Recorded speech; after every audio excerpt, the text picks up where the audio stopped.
Hello, happy fall. If you're here in the Pacific Northwest, wherever you may be.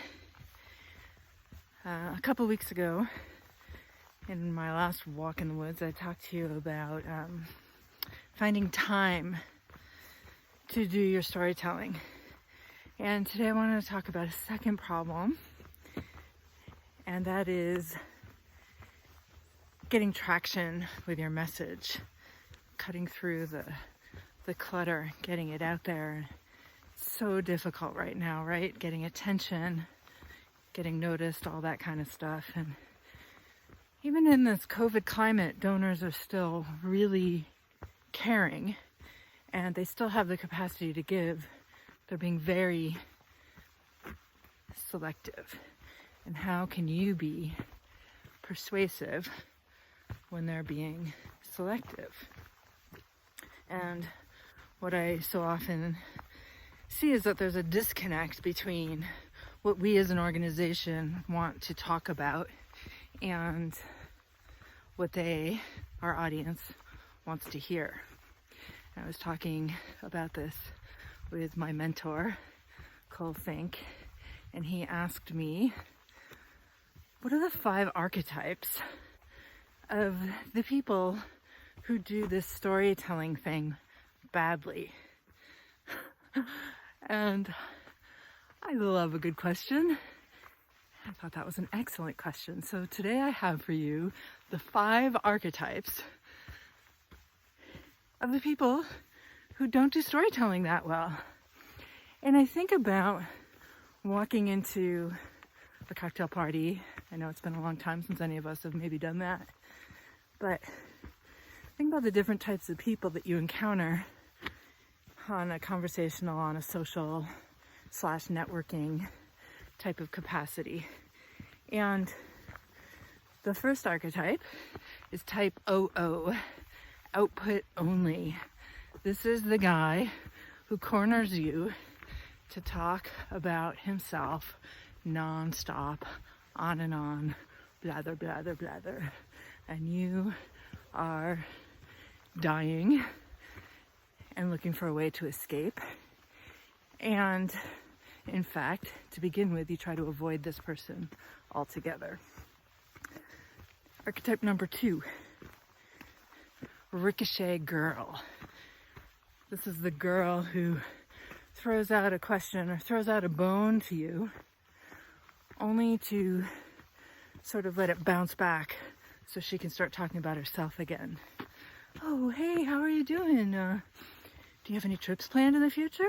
Oh yeah, actually, we're planning on going to Moab next week. Oh my God, I've been to Moab, and then boom, boom, boom, boom, boom. You know what I'm talking about. You've encountered Ricochet Girl. Then there is Weasel Word Guy. It's the guy who's just so blinded by his own brilliance, and he uses 25-cent words and words that mean a lot of things without meaning anything.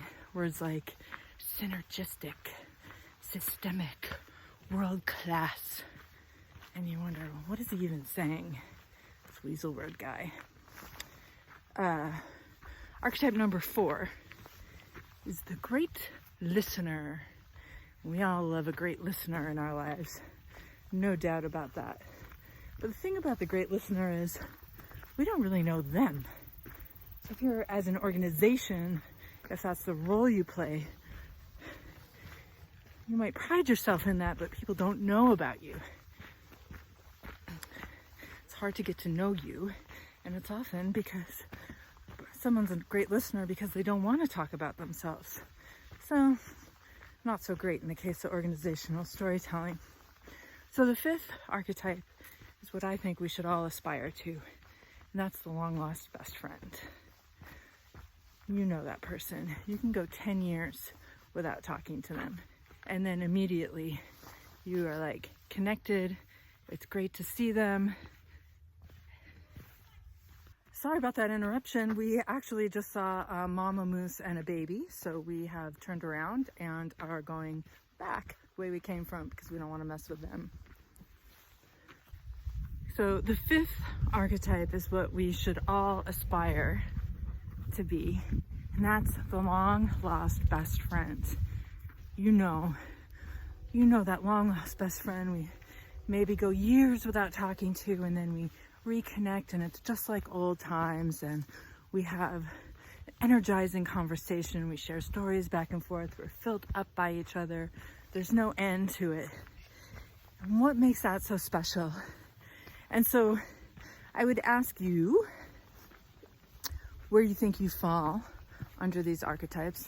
About to turn into the sun, so you're gonna get a face full of sun, but look at that view back there. Gorgeous, beautiful view. Where do you land as an organization? And think about your long lost best friend and what are the qualities there that you appreciate so much, and how you can channel those into your own work and communications. I'd love to hear what you think in the questions in the comments below. Just another reminder that my book is coming out in just a few short weeks. From So What to So Funded, how nonprofits use storytelling to create impact and change the world. If you want to be notified when that's available for purchase, you can comment or click in the link and sign up. And thanks for following me on another walk in the woods. See you next time.